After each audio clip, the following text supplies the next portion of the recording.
안녕하세요. 사연에 빠지다의 DJ 민영입니다. 오늘 사연자님은 세상이 이렇게 좁구나 라는 걸 새삼 다시 깨닫게 된 사건이 있었다는데요. 과연 어떤 사연인지 들어보겠습니다. 오늘도 두 가지 사연 준비되어 있는데요. 끝까지 들어주실 거죠? 그럼 오늘의 사연 함께 시작해 볼게요. 안녕하세요. 저는 이혼한 지 딱 1년이 지난 30대 이혼녀입니다. 저는 결혼 생활이 좀 힘들기는 했어도 제가 이혼까지 하게 될 줄은 꿈에도 몰랐어요. 남편과 살면서 이래저래 힘든 일은 많았어도 잘 참고 살다 보면 언젠가는 다른 부부들처럼 평범하게 살 수 있을 줄 알았거든요. 저와 남편은 결혼정보회사에서 소개로 만나 결혼했습니다.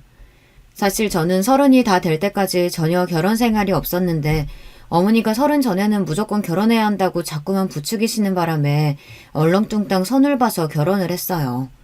물론 그렇다고 아무 남자라도 좋은 건 아니었어요. 남편과 다른 건 몰라도 조건은 잘 맞았거든요. 남편과 결혼한 이유는 제가 생각했던 남편감으로서 기준에 다 부합했기 때문이에요. 남편과 처음 만났을 때 30이 넘은 남자라고 하기엔 좀 순수해 보였어요. 남편은 자리에 앉자마자 쉬지 않고 본인의 부모님 이야기를 했어요. 부모님께서 부부 사이가 굉장히 좋으시대요. 그리고 말끝마다 본인은 부모님을 매우 존경한다고 했죠. 처음엔 그 모습이 굉장히 솔직하고 좋아 보였습니다. 부모님께서는 젊어서 형편이 좋지 않으셨는데도 언제나 주변에 힘든 사람이 있으면 외면하지 않고 물심양면으로 도와주셨어요. 제가 그런 모습을 보고 자라서 그런지 저도 부모님처럼 하루라도 빨리 가정을 이뤄서 화목하게 지내는 게 꿈이에요. 다른 건 몰라도 자식이 부모님을 공경하고 존경한다는 게 저로서는 새롭고 신선했습니다. 저는 그러질 못했거든요. 저희 부모님은 제가 어렸을 때부터 사이가 안 좋으셔서 매일 싸웠어요. 저랑 동생 앞에서도 서로를 매일 헐뜯고 미워했죠. 그런 모습을 보고 크다 보니 저는 부모님을 믿고 신뢰할 수 없었습니다. 원래 사람은 자신에게 없는 걸 부러워하잖아요. 저는 화목한 가정에서 자란 아이들이 항상 부러웠어요. 남편의 그런 순수한 모습이 좋았던 저는 어느새 남편에게 홀딱 넘어가 콩깍지가 씌이고 말았습니다. 남편은 만나면 만날수록 참 착한 사람이었어요. 저에게 잘하는 건 물론이고 제 주변 사람들까지 항상 챙겼죠. 저녁을 먹다가 맛있는 걸 먹으면 항상 포장해서 부모님께 갖다 드리라고 했어요. 그뿐만이 아니에요. 제가 친구들과 만나고 있으면 늦게라도 데리러 와서 친구들과 먹은 밥값을 계산하고 친구들 택시비까지 본인이 결제했습니다. 남편은 주변에 친구가 많았어요. 모임도 많고요. 저야 남편이 워낙 성격도 좋고 주변 사람들을 잘 챙기는 사람이니 당연한 일이라고 생각했습니다. 거기다가 남편이 참 대단했던 게 그렇게 친구가 많고 모임이 많아도 저와 만나는 동안 저에게 소홀했던 적이 없었어요. 옆에서 보니까 부모님에게도 참 잘하는 것 같더라고요. 남편의 그런 점을 보며 저는 참 많이 배웠어요. 저는 항상 저에게 소홀하고 관심 없는 부모님만 탓하며 미워하기만 했는데 남편을 보니 자식도 부모에게 살뜰하게 잘하면 자연스레 부모님도 자식을 믿고 챙겨주시는구나 싶더라고요. 물론 연애할 때는 남편의 그런 점이 좋았어요. 참 다정하고 남을 잘 챙기는 사람이구나 싶어서요. 그런데 결혼하고 보니 남편이 도가 지나쳐도 너무 지나치더군요. 알고 보니 남편은 좋게 말해서 사람이 착한 거지 호구나 다름없었습니다. 결혼하면 결혼 전처럼 매일 친구들 만나고 모임에 매번 참석하기 어렵잖아요. 남편도 저와 결혼하고 나서는 저와 시간을 보내느라 친구들과 사이도 소홀해지고 모임에도 잘 나가지를 못했어요. 그러던 어느 날이었어요. 저는 생각지도 못할 이야기를 듣게 됐습니다. 일요일 아침이라 원래라면 남편이 고등학교 때 친구들을 만나 축구를 하는 날이었어요. 그런데 남편이 전날 저와 늦게까지 데이트를 하고 야간 영화를 보고 들어와서 피곤하다며 아침 축구를 빠졌습니다. 그런데 이른 아침부터 남편 핸드폰이 울리더군요. 아직 잠에서 덜 깬 남편이 전화를 받았습니다. 그런데 옆에서 자고 있던 저에게 들릴 정도로 남편 친구가 소리를 치더군요. 야, 너 축구장 대여료 안 냈어? 오늘 내는 날이라는데. 그리고 오늘 너 축구 안 나온다고 그랬다며? 네가 안 나오면 우리 아침은 누가 쏘냐? 순간 저는 제 두 귀를 의심했습니다. 제가 잠결에 말을 잘못 들은 줄 알았어요. 그런데 곧바로 남편이 어쩔 줄 몰라 하더니 우물쭈물 하더군요. 내가 어제 너무 늦게 들어와서 너무 피곤한 거 있지?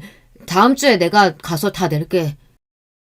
남편은 축구장 결제일인 걸 깜빡했다면서 본인이 다음 주에 가서 내겠다고 했습니다. 순간 저는 남편이 축구 모임 총무라도 되는 줄 알았어요. 그런데 아니랍니다. 20살 때부터 지금까지 내내 남편이 축구장 대여료를 다 냈대요.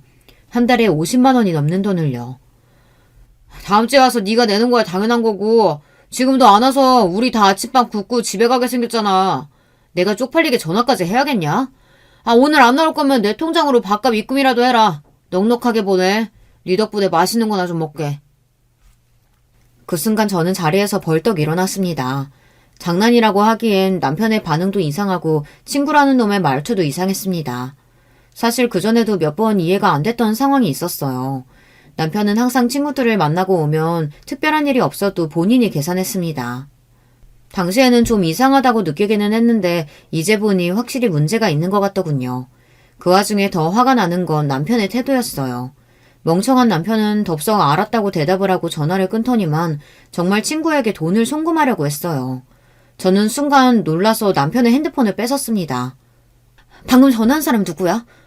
축구 빠지면 벌금이 있는 것도 아닌데 왜 당신한테 돈들 입금해라 말아 하는 건데. 설마 지금까지 매번 자기가 연습장 빌리는 비용이랑 밥값 그거 다 낸 거야? 저는 도저히 남편의 행동이 이해가 되지 않아 따지듯 물었습니다. 다 동창인데 누가 내든 어때. 그리고 그중에 내가 제일 잘 벌고 우리 집이 제일 잘 살아. 그러면 당연히 내가 내는 게 맞지. 남편은 말도 안 되는 소리를 했습니다. 지금까지 몇 년 동안 축구장 대여 비용은 물론이고 아침 비용을 남편이 계속 냈답니다. 함께 축구를 하는 동창 중 남편이 가장 돈을 잘 번다는 게 이유였죠. 저는 기가 막혀서 말이 나오질 않았어요. 남편이 함께 축구를 하는 친구들이 어떻게 사는지야 저는 모르지만 그렇다고 남편이 월등하게 재벌은 아니에요. 물론 남편이 대기업에 다니기는 하지만 어딜 가나 남편이 다 쏘고 내줄 정도로 경제적으로 여유 있지는 않다는 겁니다. 당신이 원래 주변 사람들 잘 챙기는 건 아는데 아무리 그래도 이건 아니지. 정말 축구 하루 빠졌다고 친구한테 돈을 보내기라도 하겠다는 거야? 그럼 어떡해. 내가 없어서 아침도 못 먹게 생겼다는데. 아침 먹을 돈이라도 보내줘야지. 그 순간 알겠더라고요. 남편이 아주 큰 착각에 빠졌다는 걸요. 저는 그대로 침대를 박차고 일어나 남편에게 당장 씻으라고 했습니다. 그리고 저도 외출 준비를 했어요. 남편은 제 말이 무슨 말인지 못 알아듣고 우왕좌왕했습니다. 빨리 일어나. 친구들 아침 사주러 가야지. 저는 절대 누구에게도 당하고만 사는 성격이 아니에요. 저는 원래 어려서부터 부모님께서 말씀하시길 바늘로 찔러도 피 한 방울 안 나게 생긴 독한 년이라는 말을 많이 듣고 자랐습니다. 그 정도로 부모님께도 지지 않고 고집을 부렸어요. 워낙 욕심이 많고 하고 싶은 게 많은 성격이라 갖고 싶은 게 있으면 어떻게든 갖고 동생에게도 절대 양보하지 않고 컸거든요. 그런 제가 남편 같은 사람과 결혼한 건 저와 다른 남편을 보고 많이 배우고 느꼈기 때문이에요. 그런데 이미 남편과 제가 한 배를 탄 이상 남편이 바보처럼 당하게만 보고 둘 수는 없었습니다. 저는 그날 남편과 함께 남편의 친구들을 만나러 갔습니다. 경기장에 제가 남편과 함께 나타나자 남편 친구들은 적잖이 놀란 것 같았어요. 겉으로는 재수씨가 웬일이냐며 반기는 척 했지만 그 표정 뒤로 불편해하는 게 분명하게 느껴졌죠. 거기다가 더 화가 나는 건 남편 말이 틀렸다는 겁니다. 친구들이 사정이 힘들어서 축구장 대여료도 남편이 내고 밥도 사는 거라고 했는데 전혀 그래 보이지 않았어요. 다들 한눈에 봐도 비싼 명품 시계를 차고 외제차를 타더군요. 그 모습을 보는데 순간 열불이 터져서 저도 모르게 얼굴이 빨개지더군요. 저는 일부러 더 밝은 척 웃으며 결혼하고 제대로 인사도 못했으니 오늘은 제가 맛있는 걸 사드리겠다고 하고 근처 식당으로 갔습니다. 남편은 정말 제가 본인 친구들에게 인사를 하려고 간 건 줄 알고 좋아했지만 저는 아니었어요. 조금이라도 제 심기를 건드리면 그 자리에서 다 깽판을 쳐버릴 생각이었죠. 그런데 역시나 제 생각이 맞았습니다. 남편과 함께 몇 년 동안 축구를 해왔다는 그 친구놈들은 진짜 친구가 아니었어요. 남편을 호구로 생각하고 있었습니다. 준석이 이 새끼는 진짜 복을 타고났다니까. 초등학교 때까지는 우리 집 지하에 살면서 여름에 물 차면 물퍼 나르고 겨울에는 매일 보일러 동파돼서 찜질방 가서 살더니만 고등학교 가자마자 이 새끼 아버지가 졸부되고 인생 피더니 장가도 돈 많은 처가 얻어서 갔잖아. 아, 너무 부럽다. 아침부터 남편에게 전화해대던 바로 그 친구놈이더군요. 알고 보니 남편이 어릴 때 그놈 집에서 새를 살았었는데 매일 본인이 무시하던 남편이 지금은 본인보다 훨씬 잘 됐으니 자격지심이 어마어마했어요. 거기다가 그 친구뿐 아니라 다른 친구들도 비슷했습니다. 재수씨 그거 알아요? 준석이 이 새끼 중학교 때 급식비 없어서 우리 집에서 자전거 타면서 신문 돌리고 그런 거. 그때 매일 다리에 힘 풀려서 슬쩍 건드리기만 해도 넘어지고 진짜 찌질했었는데 지금은 남자 구실이나 하나 몰라. 도대체 뭐가 재미있는 건지 모르겠는데 남편 친구들은 신이 나서 낄낄거렸습니다. 더군다나 남편은 자기를 놀리는 말인 줄도 모르고 같이 따라서 웃었어요. 저는 남편의 옆구리를 쿡 찔렀습니다. 그런데도 눈치 없는 남편은 전혀 못 알아듣고 연신 호구짓을 하더군요. 너희 먹고 싶은 거 있으면 더 시켜. 오늘은 우리 와이프가 다 쏘는 거니까. 이래서 졸부는 상종 못한다니까. 이 새끼 아버지가 돈 좀 벌었다고 지금 좀 살만하다고 옛날 생각 못하고 나대는 것 좀 봐. 그래봤자 너희 아버지가 옛날에 남의 집 화장실 변기 고치고 하수구 뚫고 다닌 게 어디 가냐? 맞다. 너희 엄마는 우리 아버지 회사까지 찾아와서 보험 들라고 구걸하고 다니셨지? 순간 저는 너무 화가 나서 표정 관리가 되지 않았어요. 야야, 재수씨도 있는데 그런 소리 하면 어떡하냐? 재수씨 너무 기분 상하지 마세요. 우리가 준석이랑 어려서부터 너무 친해서 그런 거니까. 오늘은 재수씨가 쏘는 거니까 우리 그럼 메뉴 하나씩 다들 포장해서 가도 되죠? 그럼 우리 와이프 그런 거로 기분 안 상해. 다들 메뉴 하나씩들 포장해가. 그 순간 저는 그대로 자리를 박차고 일어났습니다. 도저히 그 자리에 그냥 있을 수가 없더라고요. 집안 사정이 힘들어서 그 어린 나이에 새벽부터 일어나서 신문 돌렸으면 대단한 일이지. 다들 친구라면서 그게 뭐가 웃기다고 낄낄거려요? 그런 친구한테 밥이나 얻어먹고 다니면서 도대체 누가 누구더러 찌질하다고 하는지 모르겠네. 재수씨, 무슨 말을 그렇게 해요? 우린 그냥 웃자고 하는 소린데. 안 그래, 준서가? 그래, 여보. 친구들은 그냥 웃자고 하는 소린데 왜 그래? 저는 남편 입에서 친구라는 소리가 나오자마자 너무 화가 나서 참지 못하고 그대로 식당을 나와버렸어요. 그러자 놀란 남편이 따라왔습니다. 따라 나온 남편이 저에게 왜 그러냐고 오히려 되묻는데 기가 막히더군요. 제가 바보가 아닙니다. 친구들끼리 서로 농담하고 장난하는 거랑 사람을 무시하고 깔아뭉개는 거랑 구분을 못하는 사람이 아니에요. 이 친구들은 지금까지 내내 남편을 호구로 알고 가지고 놀았던 겁니다. 문제는 남편도 마찬가지라는 겁니다. 남편은 친구들이 본인을 무시하고 가지고 노는 것도 모르고 바보 취급을 당하고 있는 건지 아니면 알면서도 친구들과 잘 지내기 위해 그냥 대충 참고 넘어가는 건지 알 수 없었지만 저는 참을 수가 없었습니다. 차에 올라탄 저를 따라온 남편은 바보 같은 얼굴로 저에게 왜 그러냐고 물었습니다. 저는 너무 답답해서 속이 터질 것만 같았어요. 웃기긴 도대체 뭐가 웃기다는 거야? 내 눈엔 당신이 호구짓 하는 거 다 보이는데 당신 앞으로도 계속 축구장 대여비 내고 밥값 내면서 저 인간들이랑 친구를 지내면 나 진짜 가만히 안 있을 거야. 그러니까 당장 축구부터 그만둬. 저도 어린애가 아니다 보니 남편처럼 착하고 순진한 사람 곁에는 항상 그런 점을 이용하려는 사람들이 꼬이기 마련이라는 거야 잘 알고 있었지만 오랫동안 알고 지내왔던 친구들이 남편에게 그랬다는 점에서 저는 적잖이 충격을 받았습니다. 특히나 그 이후 남편의 반응이 더 기가 막혔어요. 자기야말로 왜 이래? 내가 아무렇지 않다는데 당신이 친구들 앞에서 이렇게 화내고 나오면 내가 앞으로 곤란해지잖아. 순간 저는 기가 막혀서 말문이 다 막혔습니다. 호구짓 하는 걸 답답해서 도와줬더니만 남편은 오히려 저 때문에 본인이 곤란해졌다며 짜증 섞인 목소리로 말하더군요. 그러더니 한다는 말이 더 가관이었어요. 당신은 모르겠지만 저기 아내 친구들 어릴 때부터 서로 부모님까지 다 알고 지내는 친구들이야. 당신이 그렇게 화를 내고 나왔으니 내 친구들이 뭐라고 하겠어. 당장 들어가서 내 친구들한테 사과하고 밥과 개선하고 나와. 당신이 밥 산다고 데려와서 이러면 어떡해. 애들이 밥 사기 싫어서 일부러 그러는 줄 알 거 아니야. 남편은 제가 생각한 것보다 훨씬 더 호구였습니다. 지금까지 저렇게 바보처럼 살았으니 저런 거지 같은 애들한테 개무시나 당하며 살았던 거죠. 더군다나 더 실망스러웠던 건 저를 대하는 태도였습니다. 친구들 앞에서는 찍소리도 못하고 있더니만 오히려 저한테 화를 내더군요. 그 이후로 한동안 남편과 사이가 좋지 않았어요.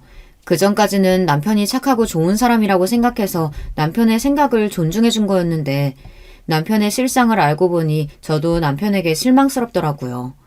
그런데 얼마 뒤 남편이 왜 그 모양 그 꼴인지 알게 된 사건이 있었습니다. 남편이 바보짓을 하고 다니는 게 다 시부모님 때문이더라고요.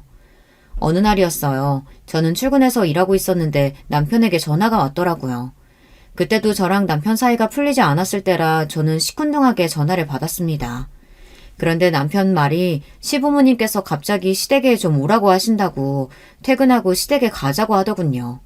저는 너무 피곤해서 썩 내키지는 않았지만 시부모님이 직접 연락까지 하셨다고 하니 남편에게 그러자고 했습니다. 저와 남편은 퇴근하고 시댁으로 바로 갔어요. 그런데 집안 분위기가 심상치 않더군요. 시어머니는 뭔가 심기가 좋지 않으신지 주방에서 나오지도 않으셨고 시아버지만 저희를 반겨주셨어요. 저는 무슨 일인가 싶어 시아버지께 가볍게 인사하고 주방으로 들어갔습니다. 그런데 시어머니께서 표정이 영 좋지 않으시더라고요. 저는 아무래도 분위기가 이상해서 시어머니에게 무슨 일 있으시냐고 물었어요. 그러자 시어머니께서 너희 아버지 때문에 살 수가 없다고 하소연을 하시더군요. 알고 보니 저희가 오기 직전에 시부모님 두 분이 좀 다투신 것 같았어요. 다투신 이유가 그런데 저희와 관계가 있더라고요. 저녁 식사를 하려고 하는데 시아버지께서 대뜸 이상한 소리를 하셨어요. 준석이 너 대기업 다니니까 네 이름으로 대출 좀 받아줄 수 있지? 네가 내일 은행에 가서 대출 3천만 좀 받아서 나한테 좀 보내줘라. 내가 지금 당장 융통할 돈이 없어서 그런데 다음 달 말일이면 돈 나오니까 그때 갚아줘봐. 순간 저는 눈이 휘둥그레졌습니다. 아무리 가족이라도 그렇지 3천을 대출까지 받아서 빌려달라니요. 저는 당황해서 시아버지께 무슨 일이시냐고 물으려던 참이었는데 그 순간 시어머니께서 버럭 소리를 지르셨습니다. 이 인간아! 내가 그렇게 애들한테 말하지 말라고 말렸는데 결국은 하네. 준석아, 네 아버지 또 세탁소 하는 윤상이 아버님 도와주려고 하는 짓이니까 절대 대출 받아주지 마. 이 옆에 내가 어디 감히 남자들 하는 일에 간섭이야 간섭은? 윤상이 내가 남이야? 우리가 옛날에 그 집에서 얻어먹은 쌀이 얼만데 이 정도도 못 도와줘? 알고 보니 윤상이는 얼마 전 축구 모임에서 봤던 남편 친구더라고요. 아주 대대로 그 집에 호구짓을 하고 계셨습니다. 가족은 무슨 지난번에도 5천이나 빌려주고 아직도 못 받고 있으면서 아들한테 빚까지 내라고 해서 도와준다는 게 말이 돼? 내가 정말 며느리 볼 낯이 없어.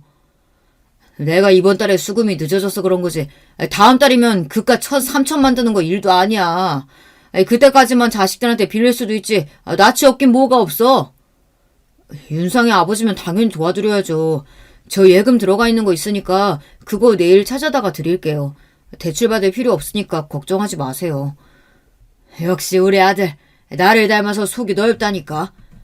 사실 윤상이 내면 우리가 돈 3천이야 그냥 줄 수도 있는 돈이지 뭐.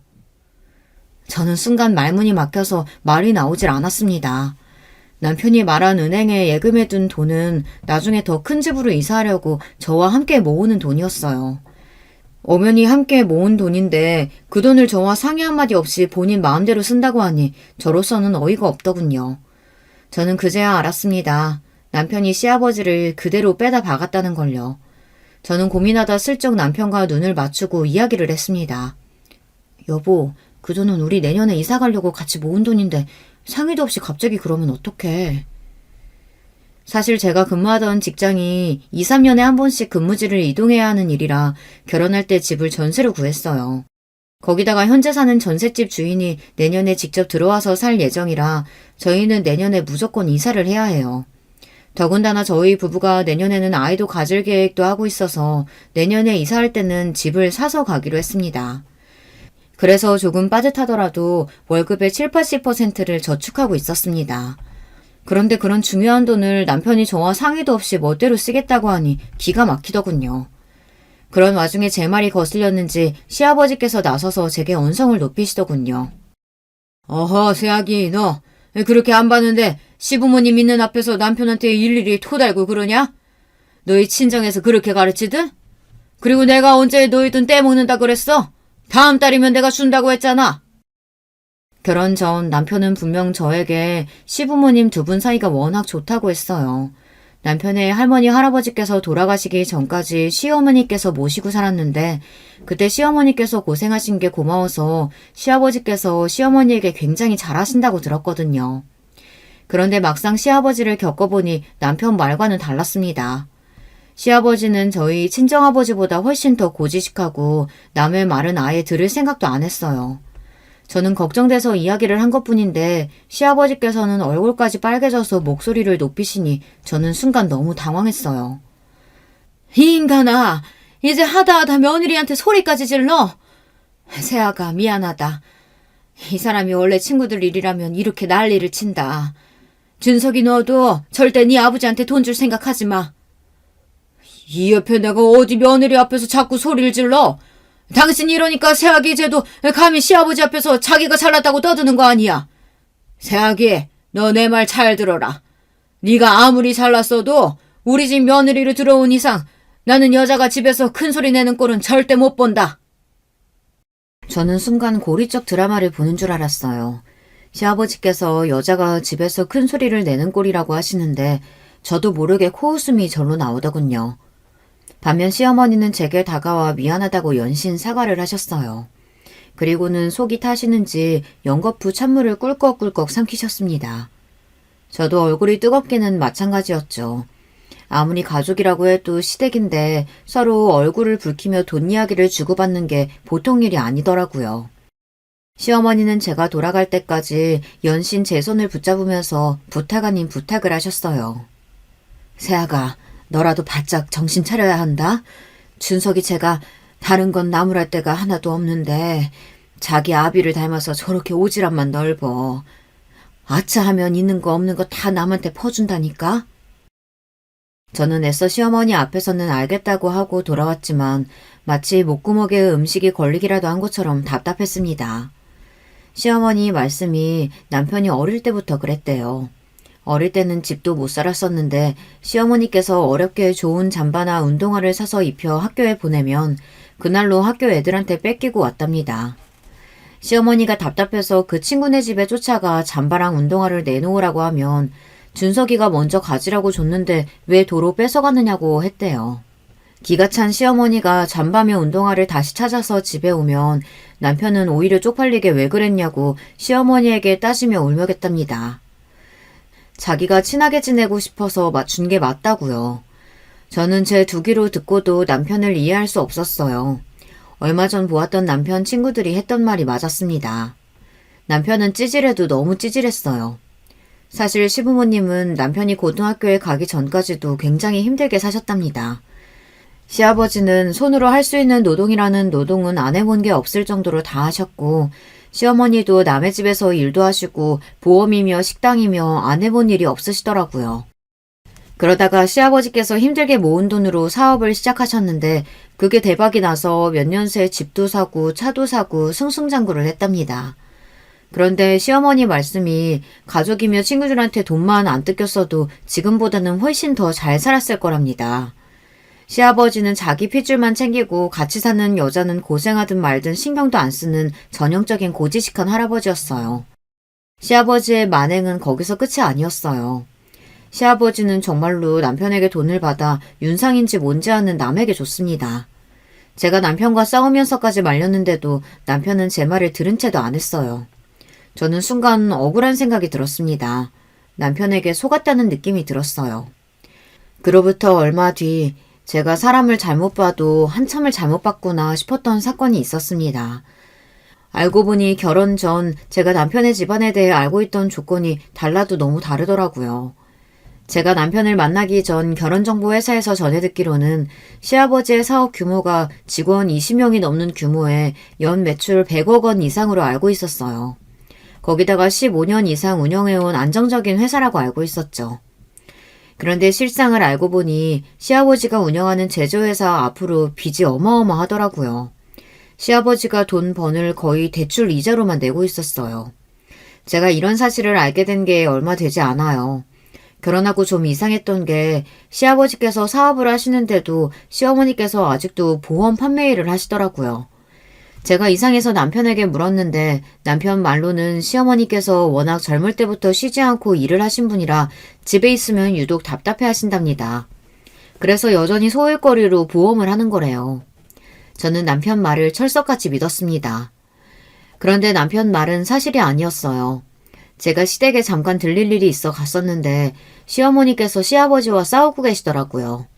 두 분 다 얼마나 흥분하셨는지 제가 비밀번호를 누르고 현관에 들어섰는데도 제가 온 줄을 모르시더라고요.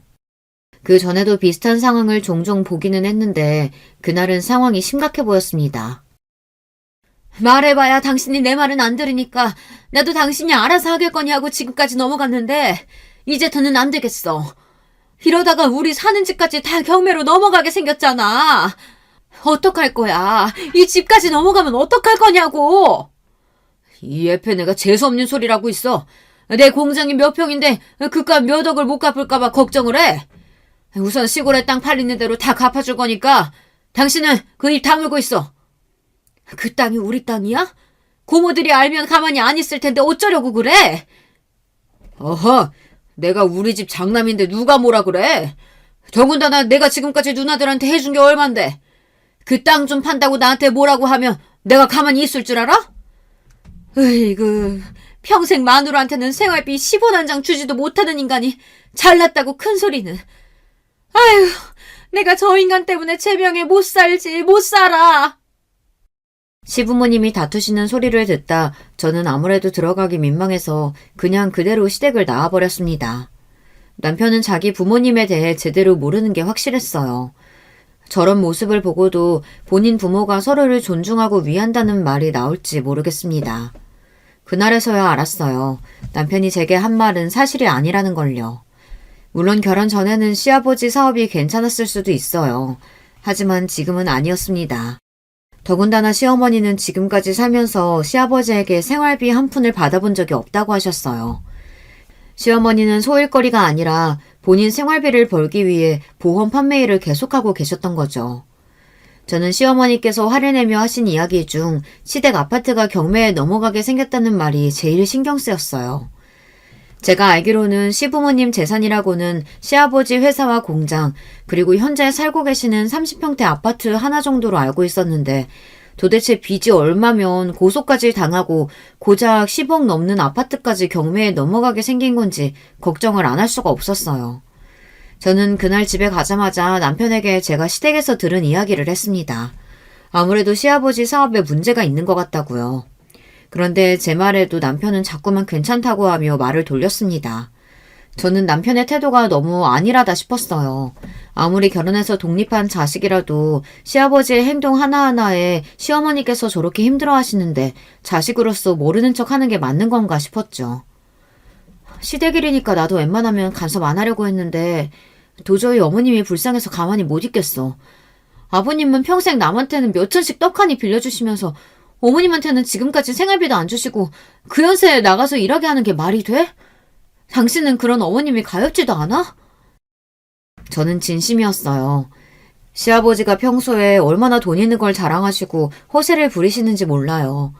그러면서 같이 사는 시어머니에게는 무관심하니 저까지 속이 다 상하더라고요. 제 말에 남편은 순간 표정이 확 변했어요. 우리 엄마가 불쌍하긴 뭐가 불쌍해. 당신은 아버지 공장 가보고도 그런 소리가 나와? 엄마가 사업 해본 적이 없어서 잘 몰라서 괜히 불안해하는 건데 어차피 아버지가 다 알아서 하실 거니까 당신은 걱정할 거 없어. 사람이 소리소리 지르고 욕하는 것만 싸우는 것이 아니라는 걸 저는 남편과 살면서 처음 알았습니다. 남편이 차라리 인상을 쓰고 저에게 소리라도 질렀으면 좋겠어요. 그러면 저도 같이 화를 내고 싸울 수나 있으니까요. 남편은 꼭 사람 좋은 사람처럼 온화한 얼굴을 하고 답답한 소리를 해댔습니다.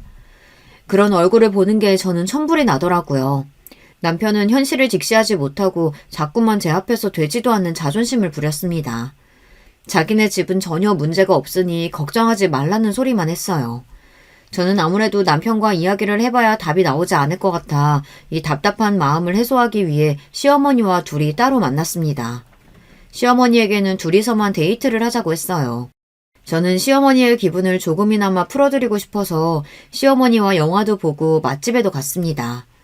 시어머니는 생각보다 너무 좋아하셨어요. 시어머니는 영화관에서 영화를 본 게 몇 년 만인지 생각도 안 난다고 하셨습니다. 저는 그런 시어머니가 신경 쓰여 앞으로는 저와 자주 보자고 했어요. 그래도 제 마음이 통했는지 시어머니께서 저를 편안해 하시는 것 같더라고요. 저는 이때다 싶어 슬쩍 며칠 전에 시댁에 갔다가 시부모님 두 분이 싸우고 계셔서 그냥 나왔다는 이야기를 꺼냈습니다. 그러자 시어머니께서 당황하시더라고요. 저는 무슨 일 있으시냐고 걱정돼서 엿듣는가라고 말씀드렸어요. 그러자 시어머니도 머뭇거리더니 결국은 이야기를 하시더라고요. 그런데 그 말에 놀랐습니다. 제 생각대로 시아버지의 사업에 문제가 있었어요. 얼마 전 시아버지 회사의 거래처들이 단체로 시아버지를 고소했답니다. 거래처마다 결제가 몇 억씩 밀려서 거래처들끼리 단합해서 시아버지를 고소했다더라고요. 그래서 그 돈을 거래처에게 제시한 시일 내에 갚지 않으면 시부모님이 사시는 아파트가 경매에 넘어갈지도 모른답니다. 저는 순간 놀라서 표정 관리가 되질 않았어요. 얼마 전까지 친구들한테 몇 천씩이나 빌려주시고 비싼 차도 척척 사시더니 왜... 저도 너무 이해가 안 돼서 저도 모르게 마음의 소리가 튀어나왔습니다. 제가 지금까지 봐온 시아버지는 돈을 쓰는데 거침이 없는 분이었어요. 어디를 가나 항상 본인이 계산하는 건 물론이고 주변에 누가 돈만 빌려달라고 하면 다른 사람한테 빌려서까지 주는 사람입니다. 거기다가 얼마 전에는 잘 타지도 않으시는 차를 2억이 넘는 외제차로 바꿨어요. 그때도 시어머니와 싸우셔서 저와 남편이 민망해 일찍 집에 왔었거든요. 사실 제가 타는 차가 10년이 됐어요.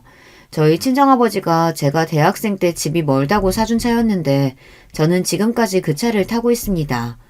차가 아직 멀쩡하기도 하고 정이 들어서 남편이 차를 사주겠다고 해도 저는 제 차가 좋았어요.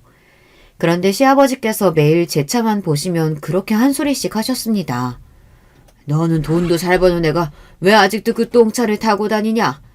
네가 그런 차 타고 다니면 사람들이 우리 준석이를 뭐라고 생각하겠어?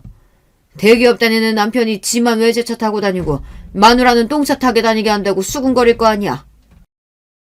남편도 몇 년 전에 차를 외제차로 바꿨어요. 그 전에 타던 차도 멀쩡했는데 자기 친구들이 다 외제차를 탄다면서 모아둔 돈도 없이 무작정 중고로 외제차를 샀습니다. 그때 저도 남편이 이해가 되질 않았지만 아직 애도 없고 젊으니 하고 싶은 대로 두자 싶어서 넘어갔죠.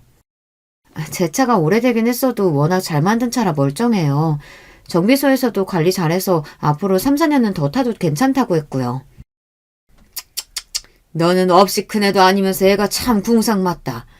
아무래도 사돈이 돈 있으면서도 꽁꽁 감춰두고 자식들 고생시키는 짠돌이신가 보다. 시아버지는 툭하면 자리에도 없는 친정 식구들을 이야기를 했습니다. 저희 친정아버지도 사업을 하세요. 저와 남편이 결혼정보회사에서 소개를 받다 보니 처음 결혼정보회사에 등록할 때 부모님 회사 정보에 대해서도 공개했습니다. 당시에 시아버지 회사보다 친정아버지 회사 규모가 커서 제가 등급이 좀 더 높게 나왔는데 그걸 가지고 시아버지는 아직도 자존심이 상하시는지 자꾸만 저희 아버지를 제 앞에서 깎아내렸습니다. 그럴 때마다 저는 아니라고 그렇지 않다고 했는데도 시아버지는 항상 제 이야기를 전혀 듣지 않으셨어요. 그럴 때마다 저는 제 남편이 점점 시아버지랑 더 똑같아지면 어쩌나 걱정됐습니다. 지금도 시아버지를 많이 닮았으니까요. 그러던 어느 날이었습니다. 제가 우려했던 일이 결국은 터지고 말았어요. 시아버지께서 고소당한 사건을 해결하지 못해서 시부모님이 사시던 아파트가 경매로 넘어가고 말았습니다. 그 일로 시어머니께서 충격을 받아 실신까지 하셨어요. 그럴만했죠. 시아버지께서 시어머니 앞에서 본인이 알아서 하겠다고 그렇게 큰 소리를 치더니만 결국은 사고를 쳤으니까요. 저는 시어머니가 걱정돼서 퇴근하면 시어머니께서 입원하신 병원에 매일 들렀습니다. 시어머니는 정신을 차렸는데도 기운이 없어 식사를 제대로 못하셨어요. 어머니, 지금은 너무 힘드시겠지만 그래도 아버님께서 금방 정리하실 거예요. 그러니까 기운 내시고 얼른 식사하세요. 그 인간이 알아서 하기는 뭘 알아서 해. 그 공장도 반이 넘게 다 은행 빚이야. 집 팔아도 거래처 사람들 돈 주고 나면 남는 것도 없는데 도대체 어떻게 하겠다는 건지. 시어머니의 이야기를 듣는데 저는 너무 기가 막혔습니다. 시아버지는 말 그대로 빚 좋은 개살구였어요. 여기저기 빚 만지고 떵떵거리며 다니신 거죠. 온갖 허세는 다 부리면서요. 저는 시어머니가 너무 불쌍했습니다. 평생 그런 남자랑 사셨으니 얼마나 마음고생을 많이 하셨을까 싶어서요. 그런데 이게 남의 이야기가 아니었습니다. 그날 저녁 저는 남편에게 이야기했어요. 시댁 상황이 좀 안 좋은 것 같으니 시어머니께서 퇴원하시면 아파트가 정리될 때까지 우리 집에 잠깐 모시자고요. 저로서는 남편을 많이 배려해서 한 이야기였습니다. 아무래도 남편이 먼저 이야기를 꺼내기엔 어려울 것 같아서요. 그런데 남편 반응이 의외였습니다. 저에게 그럴 필요 없다네요. 아버지가 금방 정리할 텐데 왜 다들 이렇게 오바야. 아버지 타는 차 몰라? 그 차만 팔아도 전세금은 나와. 걱정하지 마. 저는 절로 한숨이 나왔습니다. 어떻게 30이 훌쩍 넘은 남자가 저 정도로 생각이 짧을까요? 저는 더는 남편에게 할 말이 없어 입을 다물어 버렸습니다. 그런데 얼마 뒤 생각지도 못한 일이 벌어졌어요. 시어머니께서 퇴원하시는 날이라 병원에 갔는데 시아버지께서 와 계시더라고요. 저는 시아버지에게 집은 어떻게 되는 거냐고 다시 시댁으로 시어머니를 모시고 가시는 거냐고 여쭙습니다. 안 되면 저희 집으로 모시고 갈 생각이었으니까요. 그런데 시아버지께서 대뜸 하시는 말이 기가 막히더군요. 안 그래도 그 아파트 너무 작아서 이사하려 했었어. 그래서 이번 기회에 팔고 아예 공기 좋은 동네 가서 살려고. 2층짜리 전원주택으로 내가 싹 알아보고 계약했다. 이제 잔금만 내면 돼. 저는 그래도 다행이다 싶었습니다. 남편 말대로 시아버지가 아예 생각이 없는 사람은 아닌가 싶어서요. 그런데 곧 바로 하는 말이 어이가 없었습니다. 그래서 말인데 네가 1억만 좀 구해와라. 잔금 내는데 딱 1억이 모자라네. 시부모 이사 가는데 며느리가 그 정도는 할 수 있지? 저는 순간 제 두 귀를 의심했습니다. 정말 제가 들은 1억이 맞나 싶어서요. 아버님, 제가 지금 당장 1억이 어디 있어요. 그리고 돈이 없으시면 형편에 맞게 구하셔야지. 두 분이 사시는데 2층짜리 전원주택이 웬 말이에요. 저는 너무 황당하고 기가 막혀서 버럭 말을 내뱉었습니다. 그런데 그 순간 시아버지 얼굴이 차갑게 굳었어요. 뭐야? 형편? 너 지금 말 다 했냐? 내가 고소 좀 당하고 집 좀 넘어갔다고 감히 네가 나를 무시해? 시아버지는 사람들이 다 있는 병원에서 저에게 고래고래 소리를 질렀습니다. 그러더니 저에게 너처럼 버릇없는 애를 며느리로 인정할 수 없다며 당장 나가라고 엄포를 놓으셨어요. 저는 황당해서 왜 이러시냐고 저도 가족인데 그런 소리도 못하느냐고 했습니다. 그런데도 시아버지는 저와 눈을 마주치지 않았어요. 저는 그대로 시어머니 얼굴도 못 보고 쫓겨나다시피 집에 왔습니다. 그런데 얼마 뒤 믿기지 않는 일이 벌어졌어요. 저는 남편과 이혼했습니다. 시아버지께서 다시는 저를 보고 싶어 하시지 않는다면서 남편에게 저와 계속 살면 부모와 자식 간 인연을 끊자고 했어요. 저는 세상에 무슨 이런 아버지가 있나 싶었는데 더 황당한 건 남편의 태도였어요. 남편은 저에게 당장 시아버지에게 가서 무릎 꿇고 사과를 하라고 했습니다. 그래도 용서해 주실지 모르겠지만 저에게 그렇게라도 하라네요. 안 그러면 정말 저와 이혼하겠대요. 그 순간 저도 지금까지 내내 붙잡고 있던 이상의 끈이 끊어지고 말았습니다. 제가 잘못한 것도 없는데 자꾸만 억울해지는 상황을 더는 참을 수 없었어요. 저는 그렇게 남편과 이혼했습니다. 처음엔 저도 그냥 시아버지에게 사과했어야 했나 하기도 했어요. 하지만 시간이 지날수록 차라리 잘 됐다 싶었습니다. 제가 주변에서 듣기로 시아버지의 사업이 결국은 부도가 났다고 하더라고요. 저는 그럴 줄 알았다 싶었습니다. 시아버지는 사업을 할 만한 사람이 아니었으니까요. 물론 시어머니가 걱정이 되기는 했지만 이제는 남남인데 더는 신경 쓰지 않고 살기로 했어요. 이혼녀로 살아간다는 것도 만만찮게 힘들었으니까요. 그러던 어느 날이었습니다. 제가 아버지를 만날 일이 있어서 강남의 호텔에 좀 들렸어요.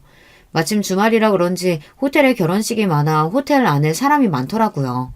저는 영 정신이 없어 사람들이 많은 쪽을 피해 호텔 뒤쪽으로 가려던 참이었습니다. 그런데 그때 익숙한 차 한 대가 들어오다가 저를 발견하지 못하고 급하게 브레이크를 밟았어요. 끼익 소리와 함께 놀란 저는 얼음이 되어 제 앞에 멈춰선 차를 노려봤습니다. 그런데 마침 차가 익숙하다 했더니 제가 이혼 전에 탔던 바로 그 차였어요. 제가 운전석 쪽에 붙여두었던 스티커가 그대로 있더라고요. 이혼하기 직전에 제가 차를 바꿔서 주차장에 두고 왔던 차예요. 남편이 알아서 폐차한다고 해서 제가 서류까지 다 줬거든요. 그런데 그 차가 왜 여기 있나 의아했습니다. 저는 놀라서 차 번호판부터 확인했습니다. 그런데 역시나 제가 타던 그 차가 맞았어요. 그런데 그때였습니다. 마침 운전석에 있던 운전자가 내리더니 저에게 삿대질을 하며 소리를 지르려고 하더군요. 아유, 정말 젊은 여자가 눈이 있는 거야, 없는 거야? 네가 왜 여기 있냐? 저더러는 구질구질한 똥차 팔아버리라고 그렇게 소리를 지르던 양반이 그 차를 타고 저를 노려보고 있더군요. 알고 보니 시아버지가 부도가 나면서 다 팔고 아무것도 없으니 제 차를 넘겨받아 타셨나 봐요. 저에게 맨날 그렇게 똥차라고 무시하던 그 차를 말이죠. 그러더니 더 웃긴 건 시아버지가 본인 팔짱을 끼시면서 저를 향해 다가와 기분 나쁘게 비웃었습니다. 너는 전부터 느낀 거지만 참 네 주제도 모르는구나. 이력도 없어서 이혼당한 거지 같은 년이 이런 고급 호텔도 다니고? 시아버지는 또 시작이었습니다. 본인이야말로 이제 가진 거 없는 빈털털이라는 거 뻔히 다 아는데 제 앞에서 그나마 있는 척이라도 하고 싶은 건지 꼴에 저를 무시하더군요. 아버님이야말로 사업 다 망했다면서 이런 고급 호텔엔 어떻게 오셨어요? 구걸이라도 하러 오셨어요? 뭐 구걸? 내가 구걸 같은 걸 왜 해? 나도 여기 커피 마시러 왔다. 저도 웬만하면 다 늙어서 쭈글거리는 노인네 속까지 긁고 싶지는 않았지만 아무래도 시아버지 하는 꼴이 기가 막혀서 참을 수가 없었습니다. 자기 아들 이혼까지 시켜놓고 아직도 자기 잘못을 모르고 있는 꼴이 우스웠어요. 저는 시아버지와 똑같은 자세로 팔짱을 끼고 가늘어진 눈매로 비웃으며 시아버지를 쏘아봤습니다. 그러고는 참고 있던 말을 시원하게 뱉어버렸어요. 나는 또 제가 버린 똥차 타고 다니시길래 많이 힘드신가 보다 했죠. 사실은 이 호텔 저희 아버지 거예요. 그러니까 이제라도 아셨으면 우리 호텔에서 꺼져줄래요? 저는 그 순간을 아직도 잊지 못합니다. 쭉 찢어진 사악한 시아버지의 눈매가 바들바들 떨리던 그 모습을요. 뭐야? 이거 어디서 구랄치고 있어? 내가 분명 너희 아비 하던 사업 다 줬고 시골 내려갔다는 얘기 들었는데. 시아버지는 제가 분명 눈동자까지 세차게 흔들리는 모습을 보았는데도 끝까지 안 그런 척 저에게 거짓말을 하고 있다고 물어붙였습니다. 그때였어요. 호텔 유니폼을 입은 직원들이 주차장 앞을 지나가다 저를 보고 달려와 90도로 인사를 하자 그제야 시아버지는 휘둥그레진 눈으로 놀라 떡 벌어진 입에 개거품을 물었습니다. 말도 안 돼. 네가 어떻게... 이제 좀 알겠어요? 아버님께서 얼마나 멍청하게 군 건지. 사실은 이랬습니다. 친정아버지께서 제가 이혼을 준비하던 당시에 하던 사업을 모두 다 정리하신 건 맞아요. 지금까지 일하느라 너무 힘들어서 지쳤다고 혼자라도 시골에 내려가 살고 싶다고 하셨거든요. 그런데 친정어머니 생각은 달랐어요. 시골에는 절대 내려가고 싶지 않다고 하셨죠. 그래서 두 분이 또 피 터지게 싸우셨어요. 당시에 저는 제 상황만으로도 힘들어서 부모님 일에는 신경 쓸 겨를이 없었습니다. 제가 부모님보다 먼저 이혼을 했으니까요. 그런데 신기하게도 부모님께서 제가 이혼한다는 이야기를 하자마자 꽤 충격을 받으셨어요. 부모님은 워낙 제가 말이 없다 보니 항상 제가 알아서 잘 사는 건 줄 알았는데 결혼하고 몇 년 동안 제가 혼자 마음고생을 했다는 걸 아시고는 굉장히 속상해 하셨어요. 그러고는 아버지께서 중요한 결정을 내리셨습니다. 저를 혼자 둘 수 없다며 사업을 모두 정리한 돈으로 호텔을 인수했어요. 저에게 물려주시겠다고요. 사실 저도 잘 기억이 나지 않지만 제가 어릴 때 부모님과 처음이자 마지막으로 해외여행을 갔을 때 제가 바다나 놀이동산보다 호텔을 더 좋아했대요. 그러면서 나중에 크면 호텔에 살고 싶다고 했답니다. 아버지는 워낙 일이 바쁘시다 보니 제가 잘하는 모습을 거의 보질 못하셨어요. 그래서 유일하게 기억하고 있는 저의 모습이 호텔을 좋아하던 그 모습이었던 거죠. 아버지는 이혼한 저에게 위로는 해주고 싶은데 방법은 떠오르질 않으니 제가 기뻐할 만한 일을 해주신 겁니다. 저도 처음엔 아버지의 말이 믿기지 않았지만 아버지는 정말로 대형 호텔을 인수했어요. 그리고 전문 경영인을 고용해 운영하고 계십니다. 덕분에 저는 언제든 호텔에 올 수 있어요. 저는 아버지가 기억하시는 대로 호텔을 좋아하더라고요. 호텔에 오면 아무것도 하지 않고 있어도 마음이 편했습니다. 그런데 이제는 마음만 편한 게 아니라 이혼한 뒤로 가슴 한켠에 남아있었던 시아버지에 대한 앙금마저 싹 녹아내려갔네요. 제 말에 발을 동동 구르며 똥차에 올라타는 시아버지의 모습을 보는데 속이 너무 시원했어요. 거기다가 더 대박이었던 건 그날로부터 얼마 뒤 시아버지에게 뜬금없이 전화가 왔다는 겁니다. 저는 핸드폰에 시아버지 번호가 뜨자마자 안 받으려고 했지만 도무지 영문이 궁금해서 안 받을 수가 없었습니다. 그런데 안 받았으면 큰일 날 뻔했어요. 재미있는 구경도 못 할 뻔했거든요. 저기 아가야, 너랑 우리 준석이가 결국은 남남이 됐지만 그래도 몇 년간 가족으로 살았던 정이라는 게 있는데 어떻게 그걸 싹 잊고 살겠니? 저는 이 양반이 갑자기 무슨 일로 일어나 싶어서 무슨 일로 전화했냐고 따져 물었어요. 용건이 뭐냐고요. 그러자 시아버지가 하는 말이 아주 우스웠습니다. 그래서 말인데 내가 이번에 칠순이잖아. 너희 호텔에서 잔치 좀 싸게 할 수 없을까 해서 연락을 좀 했는데 말이지. 정말 뻔뻔해도 어쩜 저렇게 낯이 두꺼울까요? 저는 순간 너무 기가 차서 웃음이 다 튀어나왔습니다. 역시 참 대단하시네요. 제가 누구 때문에 이혼했는데 염치도 없이. 가족이라는 게 원래 다 싸우기도 하고 화해도 하고 그러는 거 아니겠니? 네가 조금만 너그러운 마음으로 좀 이해해주면. 제가 너무 짜증이 나서 너그러운 마음 같은 소리하고 있네 라고 소리를 지르던 그때 핸드폰 너머로 익숙한 목소리가 들렸습니다. 바로 전 시어머니였어요. 이 인간이 전화하지 말라니까 화장실에까지 숨어서 전화를 하네.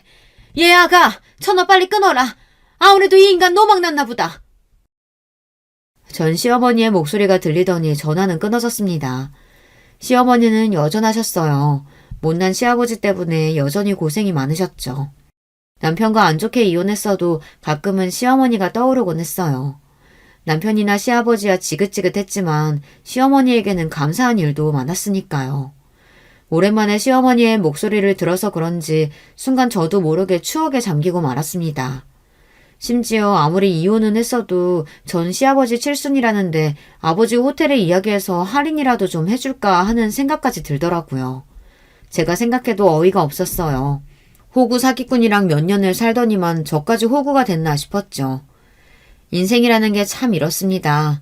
이혼만 하면 남편이고 시댁이고 다 잊고 속 시원하게 살아야지 싶었는데 이혼한 지가 언젠데 아직도 시아버지니 남편이니 신경이 쓰이더라고요.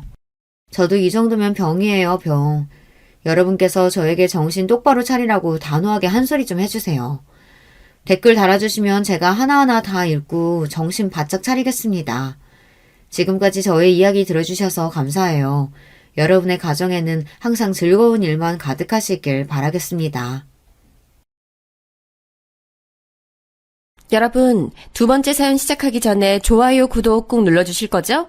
그럼 두 번째 사연 바로 시작합니다. 안녕하세요. 저는 서울 변두리에 거주하고 있는 기혼 여성입니다. 매일 애청하고 있는 사연에 빠지다.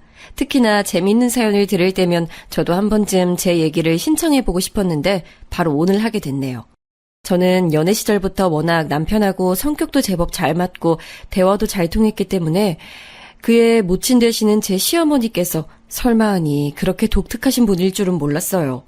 결혼 생각에 있어서 시어머니께 처음 인사를 드리러 갔을 때였는데요. 당연히 시어머니께서도 당신의 며느리가 될 저에게 궁금하실 게 많을 거잖아요. 그래서 무슨 질문들을 하시려나 싶어서 긴장과 기대가 많이 됐었죠. 그런데 제게 건네신 첫 번째 질문은 이거였어요.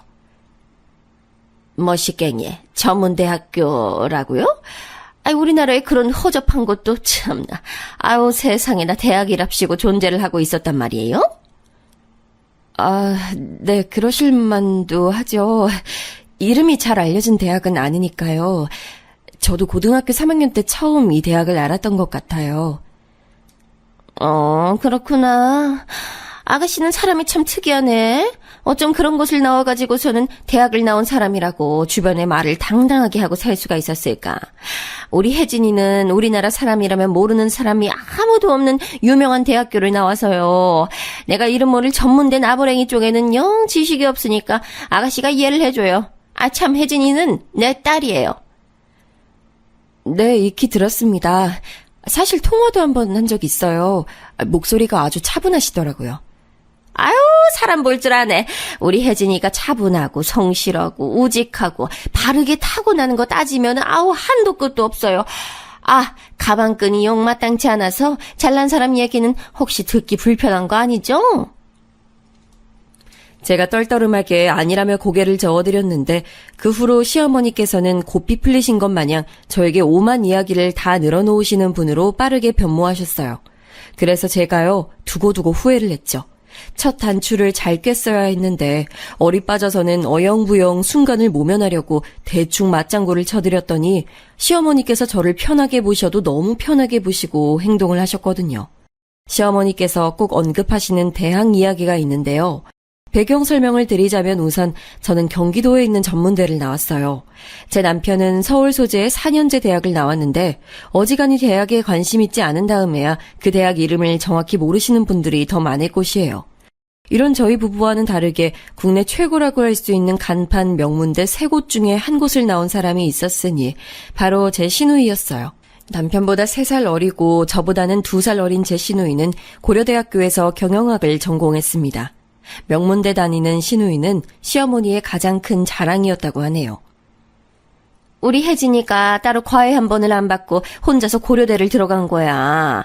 재수, 삼수, 사수를 해서 들어가는 사람들이 수두룩 빽빽한 고려대학교에 집안에 별다른 도움 하나 안 받고 혼자 힘으로 한 방에 들어갔으니 아우, 대학은 최초 합격이 있고 추가 합격이 있는데 우리 혜진이는 세상에나 추가가 아니라 바로 1차에 붙어버린 독보적이고 뛰어난 입학생이었지. 아, 그렇군요. 역시 아가씨 대단하신 것 같아요. 그런데요, 어머님. 기쁘게 말씀하시는 와중에 죄송하지만 제가 그 얘기를 벌써 4번째 듣고 있거든요. 뭐? 내가 이미 이 얘기를 했었다고? 내가 언제? 혜진이가 입학하자마자 인기 많았다는 얘기만 했지 최초 합격했다는 얘기 안 했잖아. 아니요, 하셨어요. 첫 학기에 아가씨가 학점 잘 받아오셨다는 그런 얘기도 저한테 진작 하셨었고요. 그러니? 근데 너는 공부도 잘 못했던 애가 왜 이런 데서는 기억력이 좋고 난리야? 끼케야 전문대 출신이.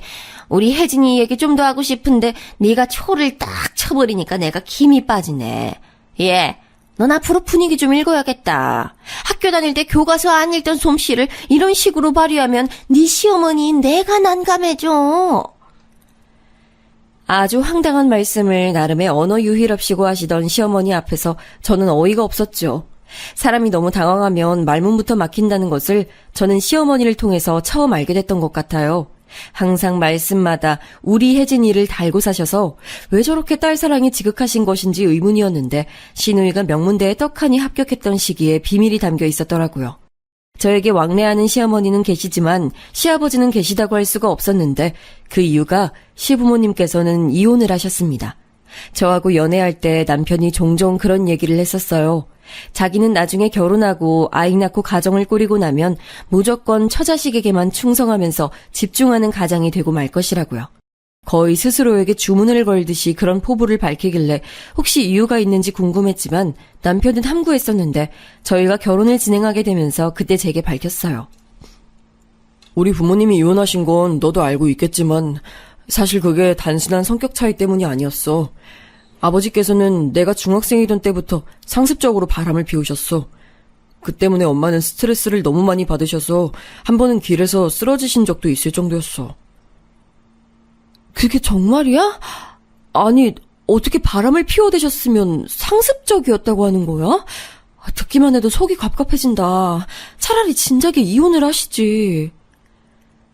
엄마는 사춘기였던 우리 남매한테 부모의 이혼이라는 납품을 남겨주고 싶지 않으셨다고 해. 게다가 외갓집이 많이 고지식한 분위기의 집안이거든. 그런 데서 자라오신 엄마로선 이혼이 너무나도 큰 벽처럼 느껴지셨을 거야. 아버지께서 돈을 잘 벌어다 주시는 것도 아니었고 자식들에게 다정한 분도 아니셔서 엄마 혼자서 너무나도 큰 짐을 짊어지신 채 10년 가까이 인내하셨어.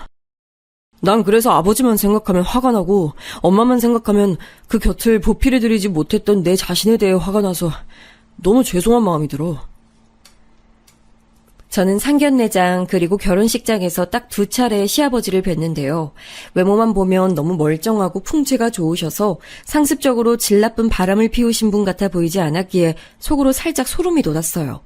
역시 사람은 겉만 봐선 모르는 법이더라고요. 시아버지께서는 생산직에 몸을 담고 계셨으나 바람을 피웠던 상대들은 거의 학습지 교사, 간호사, 대학 교수 등이었다고 합니다. 시아버지께는 타고난 공부머리 같은 게 있었는데 옛날에 집안 형편상 대학 진학을 하실 수 없었다고 해요.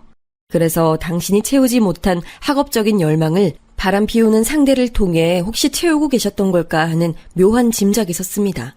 아무튼 거의 성불하실 기세로 해탈하며 살고 계셨던 시어머니께서는 이제 좀 바람이 잦아들었나 싶으셔서 내심 시아버지의 개과천선을 기대하셨던 때가 있었던 모양이에요. 그러나 기대를 가지고 계셨던 시어머니께 돌아온 건 시아버지의 더 처절한 배신이었죠. 다시는 한눈을 안 팔 것처럼 다 해놓으시고는 시어머니의 생신 직전에 다른 여자와 바닷가에 놀러 가셨고 그게 딱 들통이 났다고 합니다. 저는 결혼 후에 어쩌다가 시어머니를 통해 그 당시의 소감을 들을 수 있었어요. 텔레비전에서 바닷가 여행이 나오고 있었는데 그걸 보신 시어머니께서 갑자기 이를 갈면서 그때 얘기를 줄줄 늘어놓으셨거든요. 내가 그 망할 연구원인지 나발인지 아는 여자하고 바닷가 나들이 갔다는 걸 안 순간 머리 뚜껑이 확 열려버렸지. 지난 세월 참던 목까지 얹어져서 뚜껑이 열리다 못해 아주 박살이 나버렸어. 당장에 귀싸대기 후려치고 이혼서류 내밀었는데 그 나쁜 인간이 아무렇지도 않게 이혼서류에 대고 자기 지장을 찍더라. 어머니께 미안하다는 사과 한마디도 없이요? 아, 세상에 얼마나 참담하셨을지 저로서는 감히 짐작도 안 가요. 사과는 개뿔, 그 태연자약하게 지장 찍는 걸 보고 내가 그대로 주저앉았지. 망신스러워서 확 그냥 그만 살아버릴까 이런 생각마저 들던 때 우리 혜진이가 나라에서 최고로 쳐주는 명문대에 합격을 해버린 거야 뭐야. 응? 아유, 이런 효녀가 다 있어. 그 나쁜 인간 그 시간부로 미련을 두지 않게 됐지. 아유, 우리 최고 효녀 혜진이가 고려대학교에 다니게 됐는데 그따위 이혼 알게 뭐야. 시어머니께서는 언제가 됐든 신우이의 대학 합격 순간만 회상하면 너무 기뻐서 눈물이 다 고이실 지경인 듯 했습니다. 깔끔하게 시부모님은 갈라서셨지만 신우이가 들고 온 명문대학교 합격증을 통해 삶의 원동력을 되찾으신 시어머니와는 다르게 막상 이혼이 성립되자 시아버지께서는 태도를 바꾸어 은근하게 재결합 의사를 비춰오셨다고 들었어요. 화장실 갈 때와 나올 때가 사람 마음이 다르다고 하더니 그런 모양이었나 봅니다. 진짜로 이혼을 해버리자 시아버지께서는 아쉬운 기분이 드셨던 거였죠. 상견례장에서도 결혼식장에서도 저는 그런 기운을 살짝 느꼈어요. 시아버지께서 재결합을 요구하고 계신다는 느낌이 들었죠. 하지만 시어머니께서는 무척 도도하셨습니다. 고려대학교 다니는 우리 딸이 지 아빠는 싫고 지 엄마만 좋다고 하는데 내가 왜 당신하고 살아줘야 돼? 그동안 저지른 죄값으로 집 두고 꺼졌으면 영원히 꺼져 있을 것이지. 그만 기웃거려. 우리 혜진이 곧 졸업하고 취업하면 나 호강시켜준다고 했으니까 여기에 꼽사리 끌 생각 추호도 말고. 도도하게 구실 수 있었던 이유, 방패 역시도 신우이였죠. 그러니까 시어머니께는 부모의 불화를 학창시절에 겪으면서도 혼자 기특하게 공부를 잘해서 명문대학교에 입학하고 당신의 길을 탄탄하게 살려준 신우이라는 존재가 세상에서 유일무이한 구원투수였던 셈이에요.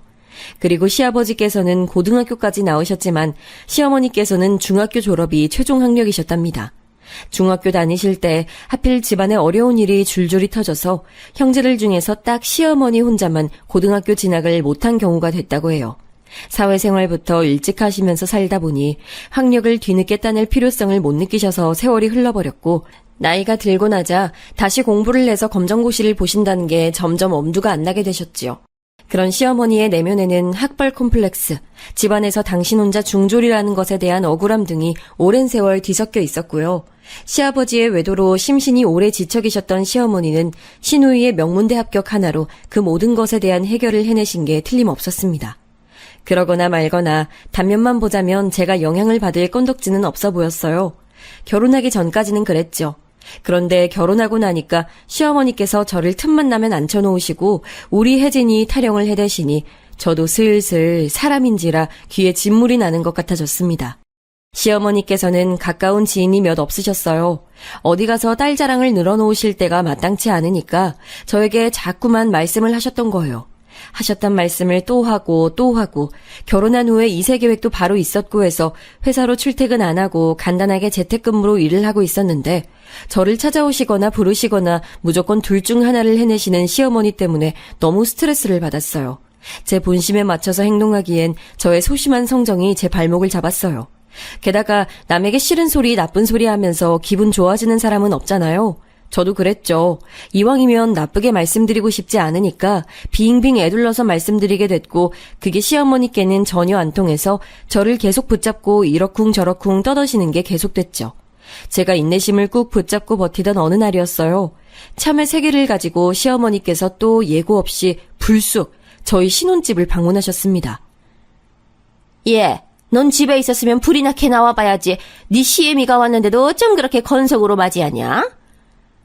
어머님, 어제도 뵙고 엊그제도 뵙기 때문에 제가 어떻게 많이 반가워해드려야 할지 모르겠어요. 오늘은 무슨 일 때문에 오셨어요? 무슨 일이 특별히 있어야지만 내가 여기 올 수 있는 거니? 너도 참 말도 싸가지 떨어지게 내뱉네. 가방끈이 짧더라도 얘의마저 잘라먹고 살면 안 되는 거야. 알아들었어? 넌 한 번 말해선 빨리 못 배우니까 내가 내일 또 알려주마. 아니에요, 어머님. 저 배웠어요. 예의 잘라먹고 살면 안 된다고. 그거 가르쳐 주신 거죠? 네, 숙지했습니다. 저 그런데요, 어머님. 제가 지금 작업할 게 있어서 컴퓨터 앞에 앉아 있어야 하거든요. 바빠서 그러는데 오늘은 왜 오셨는지 말씀 먼저 해주시면 안 될까요? 너는 내 손에 들린 걸 보고도 이유를 모르겠단 거야? 참외 먹자고. 이거 볼 일이 있어서 왔다는 걸 넌 아직도 눈치를 못 채? 역시 배움의 정도가 낮아서 그런지 관찰력도 쥐꼬리만 하네. 우리 혜진이 같았으면 이미 진작에 참외 다 깎아서 내왔어 이거 사.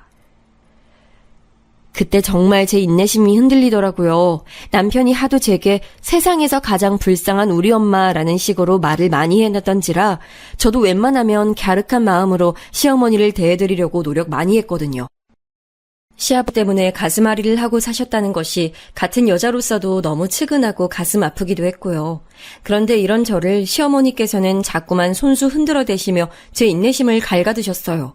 제가 입 꽉 깨물고 화를 죽이고서는 일단 참외부터 깎았습니다.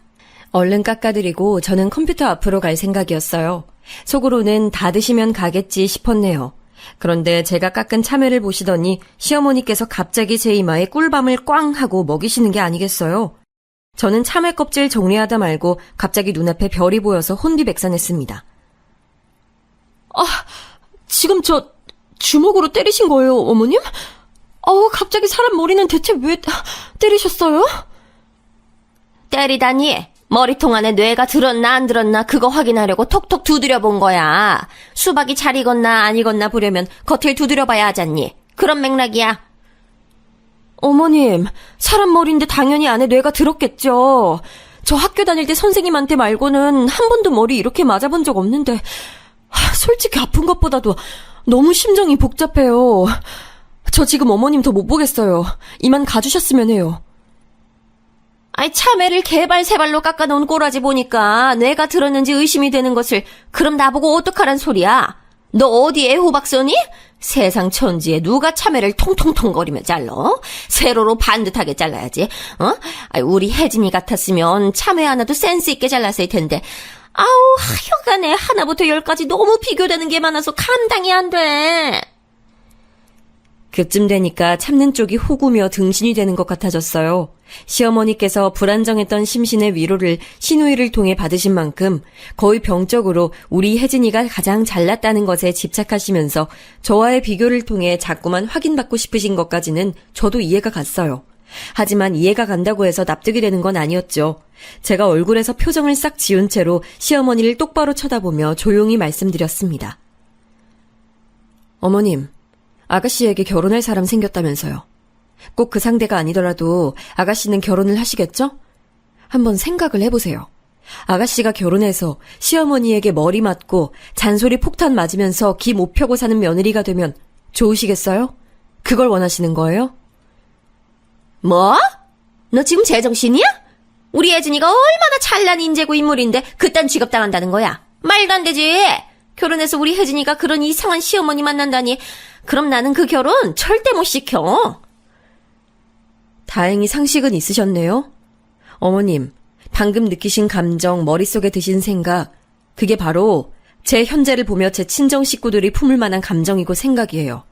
그런 이상한 시어머니를 만난 불쌍한 처지의 며느리가 바로 저라고요, 어머님. 그러자 시어머니께서는 금세 얼굴이 붉게 달아오르셨고 제게 화를 쏟아내고 싶으신 모양인지 입술이 연신 움찔거렸으나 쉽사리 말씀을 뱉진 못하셨어요. 저는 그 틈을 타서 자리에서 일어났고 시어머니의 겉옷을 챙겨드렸습니다. 이젠 아가씨라는 표시였죠. 이제 찾아오지 마세요. 저도 안 찾아가요. 딱히 용건이 없는데 만나고 사는 것 자체가 고부관계에서는 안 될 일이었던 것 같아요. 이만 가보세요, 어머님. 어머머머머, 너 왜 이렇게 싸가지가 없고 예의를 다 잘라 먹었니? 기가 엄청나게 드센 걸 보니 가방끈도 짧은 주제에 사회생활하면서 돈 벌어 먹으려면 너 정도로는 독해야 하는 건가 싶네. 우리 아들 기 모표게 꽉 쥐어잡고 사는 건 아니지? 너 나 몰래 우리 혜진이한테 나쁜 소리 해다는 건 아니겠지? 그런 의심을 왜 하세요? 저 그렇게 안 살아요. 저를 꽉 쥐어잡고 싶어 하는 사람, 저에게 나쁜 소리 하는 사람은 있어도 제가 다른 사람에게 그러고 살진 않아요. 안 그러려고 노력하면서 산다고요.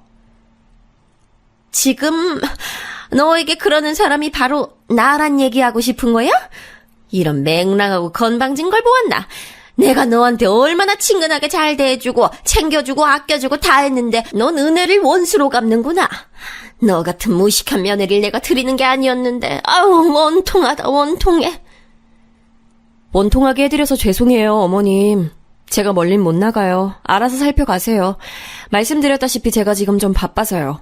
어머님은 저보다 유식하고 은혜 베푸시는 분이니까 이해하시죠? 제가 일부러 사근사근하게 말씀드렸더니 제대로 약이 오르셨는지 시어머니께서는 길길이 날뛰시면서 저희 집을 나가버리셨어요. 나가시면서도 저에 대한 욕을 계속 중얼거리시더군요. 제법 대범하게 배짱을 부리며 시어머니를 상대하고 또 물리쳐냈으나 저는 다리에 힘이 풀려서 거실에 한참을 주저앉아 있어야 했어요. 왜 기어이 사람 입에서 직설적이게 모진 말이 나오게 만드신 것인지 시어머니가 원망스러웠죠. 그리고 그날 남편이 퇴근했을 때 저는 앞불싸 싶었습니다. 제가 이런저런 상념에 빠져있느라 잠시 간과하고 말했던 거예요. 시어머니께서 당연히 당신의 아들인 제 남편에게 전화를 거셔서 위조할 고조할 다 떠드셨을 거라는 사실을 말이죠. 저를 보는 남편의 눈빛에서 저는 실망 혹은 슬픔 같은 기색을 느낄 수 있었어요. 시어머니께서 저를 대단하게 묘사해 놓으신 게 틀림없었어요. 평소라면 아무리 회사에서 힘든 일이 있었어도 제게 환한 미소부터 지어주는 사람이 바로 남편이었는데 미소는커녕 깊은 한숨을 푹푹 내쉬면서 옷방으로 들어가더군요. 그래서 저는 남편이 제게 안 좋은 소리를 늘어놓기 전에 제가 먼저 선수 쳐버리기로 했죠. 오빠, 나 이제 더 이상 안 되겠어. 어머님 때문에 나 진짜 미쳐버릴 것 같아. 아가씨 얘기를 나한테 하시는 것까진 내가 그렇다 치고 들어드리겠는데 그러시면서 은근하게 자꾸만 나를 깎아내리시는 것 같다는 느낌을 내가 지울 수가 없단 말이야. 나보고 전문대 출신이라고 지칭하시는 것 자체가 난 기분이 좀 상한다고. 그래도 내가 꾹 참아왔건만 오늘 무슨 일이 있었는지 알아? 나 어머님께 머리 맞았어. 세게 맞아서 순간적으로 눈앞에 별이 다 보이더라. 뭐라고? 머리를 맞았다고? 너 그거 진짜야? 아니 사람 머리를 때리긴 왜 때려? 그럼 내가 거짓말하겠어? 울 뻔한 거 간신히 참아냈는데 어머님은 그런 나한테 계속 말도 안 되는 이유로 잔소리만 하시고 나 너무 서러웠어. 더 이상은 힘들어서 안 되겠어. 나 어머님 자주 뵙고 사는 거 더 이상은 못해. 안 하는 게 아니라 못하는 거야. 엄마가 나한테 하신 얘기랑은 달라도 너무 다른데? 네가 다짜고짜 엄마를 쫓아내더니 2번 다시 찾아오지 말라고 소리를 질렀다고 그렇게 나한테 말씀을 하셔서 난 네가 홧김에 머리가 돌아버렸나 했어. 그런데 진상은 네가 아니었다니 내가 지금 너무 혼란스럽다. 일단 우리 엄마가 너한테 심하게 군 거 내가 대신 사과부터 할게. 제가 풀이 죽어서 고개까지 떨구고 있었더니 화들짝 놀란 남편은 저에게 잘못이 있는지 더 묻지도 않았고 다음날 시어머니께서 찾아오시거나 저를 호출하시지도 않았기에 상황은 일단락됐어요. 모르긴 몰라도 남편이 시어머니와 대화를 나누면서 어느 정도 정리가 된 느낌이었습니다. 그런데요, 이 시점까지만 해도 제 마음이 편하지 않았어요. 제가 천성이 모질지 못한 사람이었나 보더라고요. 시어머니께서는 아무리 그래도 저보다 어른이신데 제가 함부로 굴어서는 안 되는 상대이신데 이런 생각들이 자꾸만 저도 모르게 들더군요. 남을 향해 하고 싶은 말 다 쏟아내고 사는 사람들이 참 대단하다는 생각 또한 들었습니다. 저는 시어머니께 꼬박 반년을 시달리다가 그거 한번 쏟아낸 것만으로도 심장이 벌렁거리고 제가 큰 잘못을 저지른 건 아닐까 싶어서 며칠간은 잠도 설쳤는데 평소에 다 쏟아내고 사는 사람들은 타고난 담력이라는 게 엄청 큰 거구나 싶었네요. 그리고 얼마 뒤 시누이가 결혼을 하게 됐어요. 생각보다 엄청 이르게 결혼이 추진됐죠. 이유가 뭐였는고 하니 시누이의 결혼 상대, 즉 저의 시매부 될 사람이 조건이 아주 좋았더라고요. 나이 적당하고 인물도 그만하면 훤칠했고 무엇보다 서울대를 나와서 대기업에 재직 중이었죠.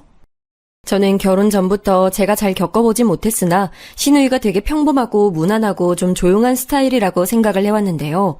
이 결혼의 성사가 무척 만족스러운 모양이었는지 아주 입이 찢어지게 행복한 웃음을 흘리고 다니더라고요.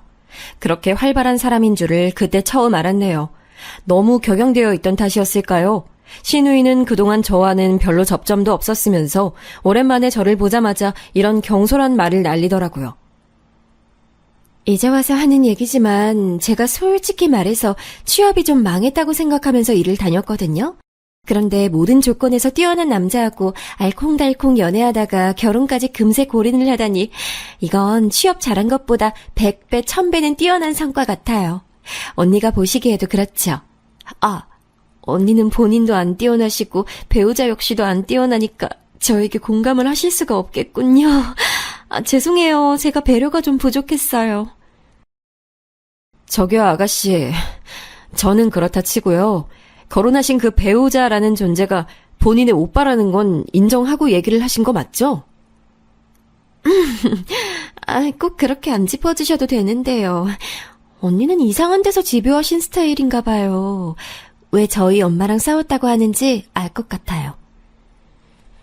헛기침을 연신 날려댄 시누이는 그러고 나서는 갑자기 화제 전환을 했고 제가 어이없다는 눈빛을 쏘아대는 것을 열심히 못 본 척하면서 절 외면했어요. 그제서야 저는 굉장히 보통이라고 여겨졌던 시누이 역시 꽤나 독특한 구석이 있다는 걸 알게 됐던 것이죠. 콩 심은 데 콩 나고 팥 심은 데 팥이 난다더니 정말 그렇더라고요. 시어머니와 외모가 닮은 쪽이 남편이라서 저는 더욱 시누이는 시어머니와 결이 다른 인물이라고 여겨왔는데 오판이었던 것이죠. 기가 막혀서 저는 절레절레 고개만 흔들었고 굳이 시누이에게 더 따지지 않았어요. 시누이의 결혼 소식차 시댁에 모인 참이었기 때문에 당연히 시어머님께서도 계셨고 저는 되도록 조용히 있다가 조용히 사라지고 싶었기 때문이에요. 시어머니를 뵙기가 조금은 민망하더라고요. 그런데 갑자기 예상하지 못한 상황이 벌어졌어요. 남편이 식사 후 부엌에서 식기를 정리하고 있던 저에게 손짓을 몰래 하더니 저를 작은 방으로 데려가는 거예요. 영문을 모르고 따라가 봤더니만 글쎄 그곳에 시어머니께서 어색한 표정으로 계셨습니다. 상황 파악을 한 제가 욱해서 남편을 쏘아봤죠. 그런데 눈치가 없는 건지 남편은 저에게 윙크를 날리며 조용히 문을 닫고 나갔습니다. 시어머니와 화해의 장을 마련해 준 거예요. 아, 진짜 미치겠더라고요. 남편이 우리 엄마가 세상에서 제일 불쌍해 라고 생각하는 사람인 것을 제가 간과했던 게 잘못이었겠죠. 아내인 제 의견은 개코도 물어보지 않고서 독단적으로 시어머니와 샤바샤바해서 이런 자리를 만든 남편이 원망스러운 건 원망스러운 것이고 당장에 어떻게 해야 할지 몰라서 저는 멋쩍게 미소만 흘려댔어요. 죄송했다고 해야 하는 건지 아니면 다른 말씀을 드려야 하는 건지 갈피를 못 잡으며 미소만 간신히 짓고 있을 때였습니다. 시어머니께서 정말 난데없이 눈물을 또르륵 흘리셨어요. 어머님 혹시 지금 우시는 거 아니죠? 나는 내 스스로가 맞는 말만 했다고 치우쳐서 네가 당혹스러울 수도 있었다는 사실을 놓치고 말았더구나. 맞는 소리를 하더라도 그걸 때와 장소를 가려가며 해야 했었는데 바보한테 바보라고 부르면 그거 듣고 좋아하는 바보는 없잖니. 내가 이걸 알았어야 했는데 내 생각이 짧았단 걸 인정하마. 내가 중학교까지밖에 못 나와서 이런 헤아림이 부족한가 보다. 배움이 얕은 내 탓이고 내 잘못이지. 네? 어머님, 학교를 중학교까지밖에 못 나오신 거랑 지금 이 상황이 무슨 연관이 있는 건지 저는 일단 잘 모르겠고요. 그때 제가 어머니께 조금 무례하고 너무 격의 없이 굴었던 것 같아서 제가 계속 마음이 편치 않았고 그 부분은 꼭 사과를 드려야겠다고 생각하고 있었어요. 그날 죄송했어요. 시어머니의 발언 속에서 약간 이게 뭐지 싶은 구석을 발견했지만 갑작스럽게 독대를 하게 된 상황이었기에 제가 살짝 정신이 없어서 그냥 넘겨버렸어요. 어차피 제가 시어머니께 사과를 드리고 나서 그 후로 적당한 거리를 두고 지나면 장땡이라고 생각하고 있었으니까요. 뭐가 됐든 상관없다 싶었네요. 그런데 제가 아니랬던 거죠. 제 사과를 들으신 시어머니께서는 갑자기 고개를 끄덕끄덕 하시더니 작은 방 문을 활짝 열어 젖히시면서 거실을 향해 큰 목소리로 말씀하셨습니다. 얘가 나한테 미안하다고 사과하네. 정식으로 사과하고 앞으로 잘 지내보고 싶다고 했어. 그러니까 다들 우리 두 사람 일은 더 이상 걱정하지 않아도 돼. 이럴 수가 전혀 상상하지 못한 전개였습니다. 시누이의 결혼 소식을 직접 들으러 오신 시어머니의 친오빠 한 분, 사촌언니 두 분, 맏조카 한 분, 이분들이 다 거실에서 과일 드시다가 이 소리를 들으셨어요. 그리고 사촌언니 되시는 한 분께서 이렇게 받아치셨죠. 어머나 다행이네. 네가 며느리 잘못 들여서 개고생하는 것 같아서 불쌍하다고 생각하던 참이었는데 기세 며느리 항복선언을 기어이 받아냈구나. 아이 근데 잠깐만. 너 설마 운 거니? 에이, 별로 울지도 않았어. 시어머니는 울지 말란 법 없잖아. 나도 숙이면서 지내고 눈물 보이면서 지내고 뭐 고부관계라는 게 그런 거 아닌가 싶네. 시어머니께서 거실로 나가며 그렇게 말씀을 하셨고 다들 시어머니를 향해 참된 인성이라며 추켜 세우시더군요. 이게 뭔 상황인가 싶었어요. 저는 마치 제가 갑자기 주말 드라마 촬영 현장 속으로 떨어진 줄 알았네요. 저는 아무 생각이 없었는데 상황이 이런 식으로 포장되었단 것이 믿어지지 않았고 남편이 흐뭇한 표정으로 저를 보며 미소를 지어주길래 그게 가장 황당했습니다. 어른들께서는 다들 저를 향해 앞으로 시어머니께 봉사하는 마음으로 잘하고 살고 성질 좀 죽이고 살라며 덕담으로 가장한 잔소리를 날려주셨는데 그때 제가 너무 어안이 벙벙했던지라 내용은 솔직히 기억이 잘 안 나네요. 저만 꽂아 넣은 보릿자루처럼 어색하게 있었고 나머지 모든 시댁 식구들은 즐겁게 시누이의 현명하고 슬기롭고 알찬 인생살이에 대해 찬양을 했습니다. 그러고 나서 드디어 자리가 파할 때였는데요. 시어머니의 사촌언니 되시는 그분이 저에게 새끼손가락을 내밀면서 이런 말씀을 큰 목소리로 하셨어요. 앞으로는 시어머니와 더불어서 사이좋게 지내는 며느리로 살겠다고 약속! 그러자 모두가 저만 쳐다봤고 특히나 시어머니께서 눈빛을 빛내고 계셨지요. 상황에 휩쓸린 저는 멍하게 새끼손가락을 내밀면서 그 약속을 해버렸습니다. 왠지 제 의사와는 상관없이 자꾸만 일이 흘러가고 있는 느낌이었는데 제 딴에는 좋은 쪽으로 합리화를 하려고 애를 썼던 것 같아요. 그래, 어차피 어머님하고 저번에 그런 일이 있고 나서 마음이 계속 안 좋고 불편했었잖아. 마음 불편한 고부관계보단 사이좋게 잘 지내는 고부관계가 당연히 나은 거 아닐까. 어머님도 이제 엉뚱하고 무례하신 말씀 안 하시겠지. 지난 일은 잊고 앞으로 최대한 잘 지내보면 될 거야. 상황이 부정적으로 흘러가는 것을 잘 못 받아들여서 회피하기 위해서 좋은 식으로 자꾸만 해석을 하는 사람들이 있대요. 그런 유형이 존재하는데 제가 바로 거기에 속했던 것 같아요. 하지만 시간이 흘렀을 때 저는 이 순간을 후회하게 됐죠. 또 어영부영 네네 하면서 넘어가 버리니까 결국은 큰 사달이 나고 말았던 거예요. 우선 그 큰 사달이라는 것이 나기 전까지 저는 시어머니와 그럭저럭 왕래를 하면서 지냈답니다. 시댁 근처에 시누이가 신혼집 살림을 차리길 바랐건만 애석하게도 제법 먼 동네에 집을 구했어요. 그러니 시어머니께서 고르실 수 있는 선택지란 저뿐이었죠. 저로선 변명거리가 부족했고요. 내가 너 아니면 심심해서 매일 뭘 하고 지낸다니. 네가 나랑 시간을 보내줘야 내가 안 심심하지. 어머님, 저 일하는 사람이에요. 집에서 업무를 본다고 해서 제가 백수가 아니에요. 저 멀쩡히 월급 받는 사람입니다. 제 근무 시간을 존중해 주셨으면 해요. 아, 그럼 네가 집에 있질 말든가. 사람이 응당 눈앞에 먹을 게 보이면 먹고 싶어지는 거잖니. 네가 집에 없으면 내가 너를 안 찾아갈 텐데 네가 집에 있으니까 내가 너를 찾아갈 수밖에 없지. 근데 넌 어째 금세 임신 계획이 있다고 하더니만 통 소식이 없다. 이럴 거면 집에서 근무하는 보람이 있기나 한 거니? 대꾸하기도 싫어서 그냥 가만히 있었네요. 그런데 시어머니의 막무가내식 우기기를 접한 저에게 한 가지 깨달음이 찾아왔어요. 제가 왜 아등바등 뭘 위해서 재택근무를 고집하고 있었을까 하는 것이었답니다. 원래는 결혼하고 몇 달 안에 임신을 하는 것으로 남편이랑 계획을 했었는데 시도 때도 없이 찾아오시는 시어머니 때문에 스트레스를 받아서 그런 건지 어쩐 건지 저는 아이를 가질 생각이 뚝 떨어져 버렸거든요. 그러니 번거롭더라도 회사로 출퇴근을 하는 게 저에게는 이득인 듯 싶었어요. 그래서 당장 재택근무를 그만뒀습니다. 일찍 출근해서는 늦게 퇴근을 했어요. 밖에서 아침, 점심, 저녁 세 끼를 다 해결했고요. 그러자 단 사흘 만에 남편이 난리가 났습니다. 아침에 네가 먼저 나가니까 날 깨워주고 계란 부쳐주는 사람이 없어. 저녁에 집에 돌아오면 나 반겨주는 네 얼굴 보는 게 내 피로 회복이었는데 불 꺼진 캄캄한 집에 나 혼자 귀가하는 게 얼마나 쓸쓸한 줄 알아? 저는 네 집 개가 짖나 하는 태도로 하품이나 날려줬네요. 그러자 남편은 저와 대화가 안 되니까 무척 답답해했고 서서히 자기 모친을 원망하기 시작했죠. 오래도록 세상에서 가장 불쌍한 우리 엄마라는 신념을 고수해온 주제에 꼴에 그것도 무너지는 게 가능한 거였나 보더라고요. 그때 남편의 심정이란 우리 엄마만 아니었어도 내 와이프가 집에서 계속 나를 챙겨줬을 텐데 이게 다 엄마 때문인 것 같지만 이걸 따지기에는 내가 불효자가 되는 것 같아서 차마 그럴 수는 없고 그렇다고 내 와이프가 계속 나가서 일하는 건 싫고 이거 어떡하지? 라는 식이었답니다. 남편이 전전긍긍하는 것을 저는 모르는 척하면서 능청스레 지냈어요.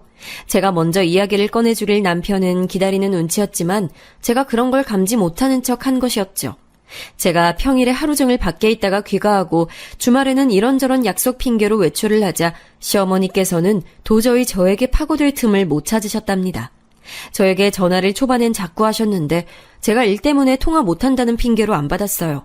문자나 카톡도 바빠서 못 본다는 식으로 확인을 했고요. 그랬더니 도저히 수를 못 찾으시겠는지 점차 연락하시는 빈도가 줄어들었죠. 시간이 조금 지나서 이렇게 원천 차단이라는 것을 해놔야 하는 것이었구나라는 생각이 들 무렵이었습니다. 큰 사달이 드디어 벌어졌는데 발단은 신우이의 이혼이었어요. 신혼 1년차 깨를 볶으며 한창 잘 지내야 할 시기에 갑작스러운 이혼 소식이라니 저나 남편이나 이게 뭔 날벼락인가 싶어서 놀랐는데요. 이혼 사유가 신우이에게 있다는 것을 알고는 더 놀라서 아예 자빠질 뻔했습니다. 뭐라고? 아가씨가 바람을 폈고 그걸 제대로 걸리는 바람에 이혼당하게 됐다는 소리야? 아니 어쩌다가? 너무 만족스러운 결혼을 한다면서 아가씨 의기양양하던 모습이 바로 어제 일처럼 눈에 선명한데 그런 사람이 아직 신혼임에도 바람을 피웠다고? 대체 상대가 누구래? 아, 진짜 돌아버리겠다. 나도 혜진이가 설마 그럴 줄은 몰랐어. 공부머리 좋고 똑똑하고 뭐 하나 빠지는 거 없이 잘난 우리 집안 자랑이 바로 내 동생이었는데 고등학교만 나오고 계약직으로 공장 다니고 모아둔 돈은 한 푼도 없고 거기에 아직 군대도 안 다녀온 놈이랑 눈이 맞아서 바람을 피웠다네. 둘이 과감하게 팔짱까지 끼고 숙박업소로 향하다가 걸린 모양이야. 세상에. 일단 고학력자인데다가 스스로도 명문 고려대학교 나온 걸 자부심으로 여기는 아가씨가 그런 상대하고 바람이 나서 그렇게나 만족스러워했던 결혼을 이렇게 허무하게 끝내게 됐다고? 와, 드라마 각본을 쓰라고 해도 난 이렇게는 못 쓰겠다. 뭐 이런 경우가 다 있어? 시아버지는 고학력자들과 바람을 피우셨다던데 반대가 끌리는 이유도 아니고 이것 참 황당하더군요. 어쨌든 신우이는 결혼으로 장밋빛 인생 2막을 꿈꾸었지만 매몰차게 이혼당하며 단 10원 한 장도 못 들고서 맨몸으로 쫓겨났습니다. 다니던 회사에도 소문 다 퍼져서 신우이는 그 모멸감을 견디지 못하고 잦은 퇴사를 하고 말았어요. 이런 사태를 두고 어이없어서 미치겠다. 저희 부부와는 아주 다른 감상을 내놓은 사람이 있었으니 바로 시어머니셨죠. 제가 재택근무를 때려치운 이후로 저와는 통왕래가 없으신 상태였고요.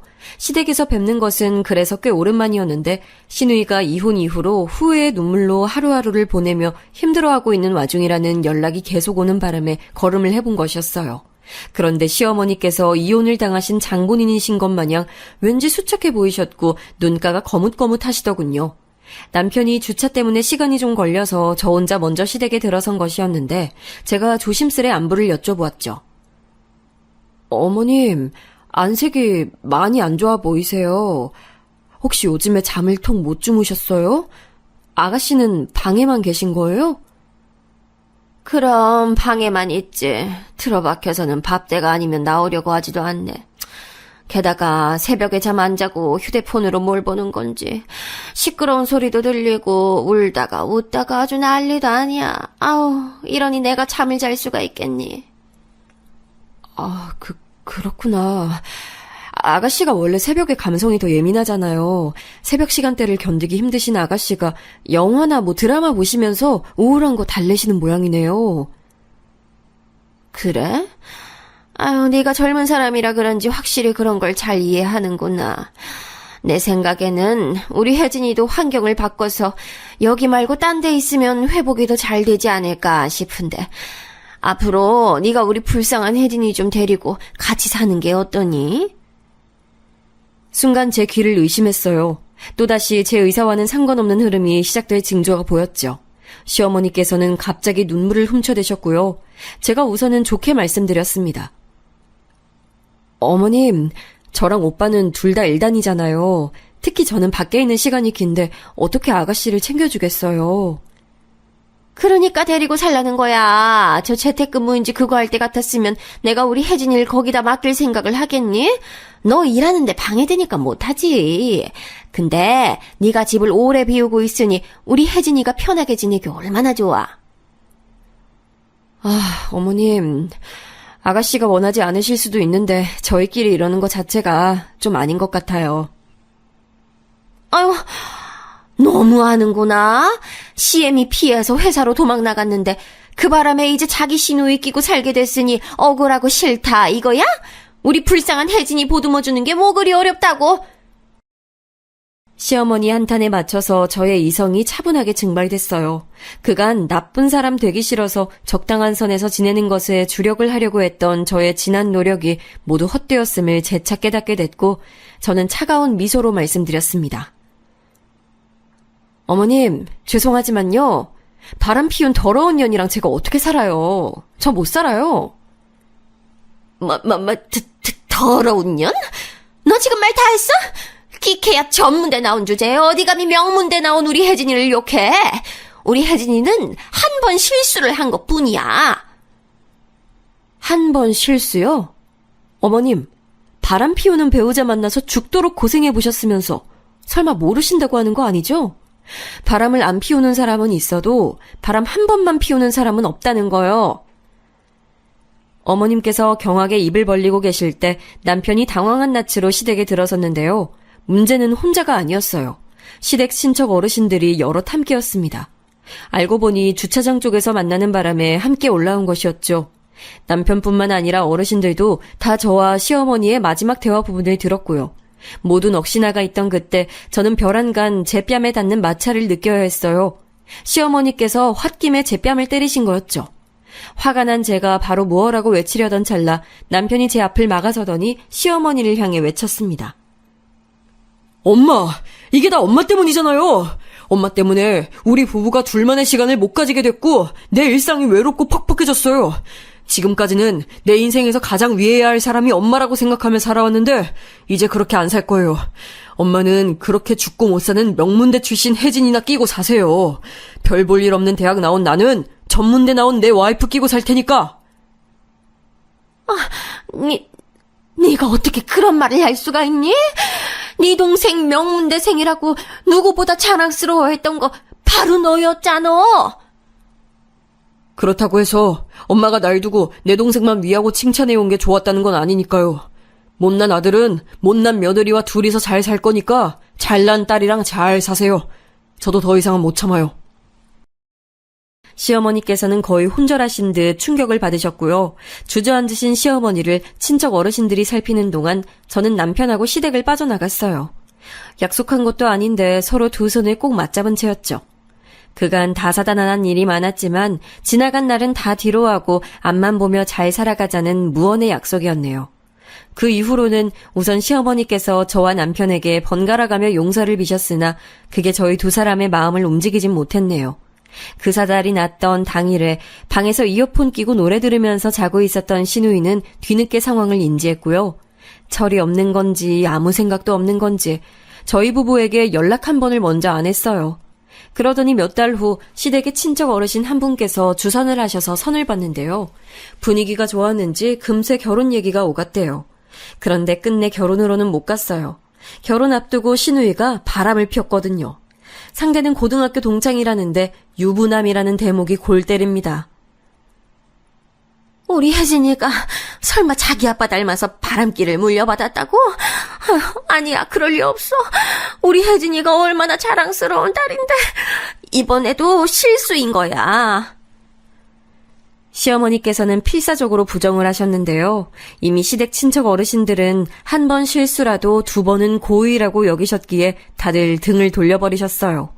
시간이 지날수록 시어머니께서는 머리를 싸매시며 알아눕게 되셨고 시누이는 한 직장에 오래 머무르지도 못하면서 골칫덩이 딸로 전락해버렸답니다. 이래서 열길 물속은 알아도 사람 속은 모르는 법이고 길고 짧은 건 대봐야 한다고 하는 건가 봐요. 옛말에 틀린 말 하나 없네요.